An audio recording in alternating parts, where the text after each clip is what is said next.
भगवद गीता के पहले अध्याय में एक ऐसा क्षण है जहां शब्द नहीं बल्कि आवाजें गूंजती हैं। युद्ध शुरू होने से ठीक पहले का वो पल। हाँ बिल्कुल, वो तनाव का माहौल।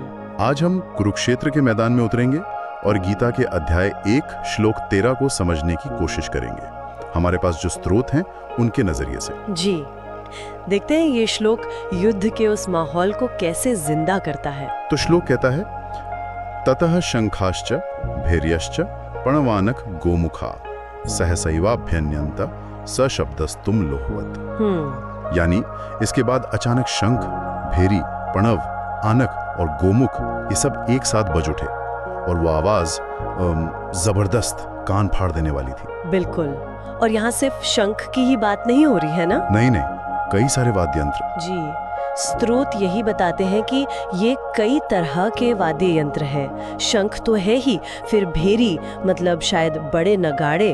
अच्छा। प्रणव यानी छोटे ढोल, आनक शायद और बड़े ढोल या ड्रम, और गोमुख वो मुड़े हुए सींग जैसे वाद्य। बाप रे, इतने सारे। हाँ, और इन सब का एक साथ बजना ये दिखाता है कि कौरव सेना कितनी विशाल थी, कितनी तैयार खड़ी थी, एक तरह से पूरी शक्ति का प्रदर्शन। यानी ये सिर्फ शोर नहीं था बल्कि एक संगठित ऐलान कि हम तैयार हैं। बिल्कुल, और श्रोत में एक शब्द है सहसैवाभ्यन्यन्त।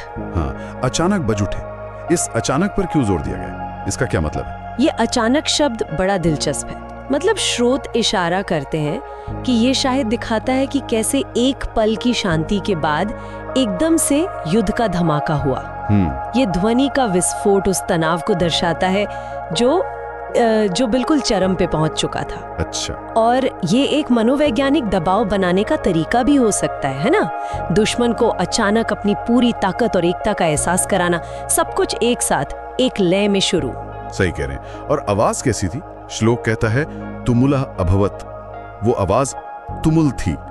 इसका मतलब सिर्फ तेज आवाज है या कुछ और? नहीं, तुमुल सिर्फ तेज या ऊंची आवाज से कहीं ज्यादा है।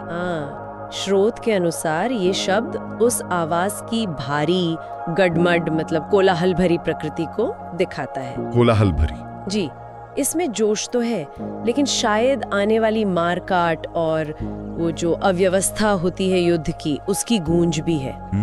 समझ रही हूँ। सोचिए, हजारों वाद्य यंत्र एक साथ बज रहे हैं, हर योद्धा जोश में है, लेकिन ये संगठित जोश अब भीषण लड़ाई में बदलने वाला है। तो ये उस उथल पुथल का संकेत है। तो इसका मतलब ये हुआ कि ये श्लोक सिर्फ वाद्य यंत्रों की लिस्ट नहीं दे रहा। नहीं, बिल्कुल नहीं। ये हमें उस क्षण के वजन, उसके तनाव और उस विशाल पैमाने का एहसास करा रहा है। ये आवाज जैसे पूरे युद्ध के मैदान को भर देती है। एकदम सही कहा।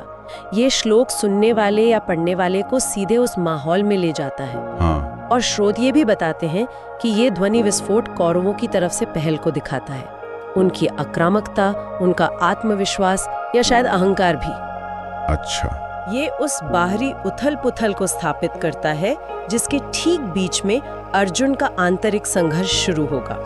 गीता का गहरा संवाद इसी कान फाड़ देने वाले शोर के ठीक बाद उभरता है। बिल्कुल कमाल है, कैसे शब्दों के जरिए ध्वनि का इतना शक्तिशाली चित्र खींचा गया है। एक अकेला श्लोक हमें युद्ध की कगार पर खड़े होने का एहसास करा देता है। हाँ, और ये हमें सोचने पर मजबूर करता है ना। स्रोत ने हमें इस एक पल की ध्वनि पर गहराई से सोचने का मौका दिया। जी। यहाँ एक विचार छोड़ जाती हूँ सबके लिए सोचने को।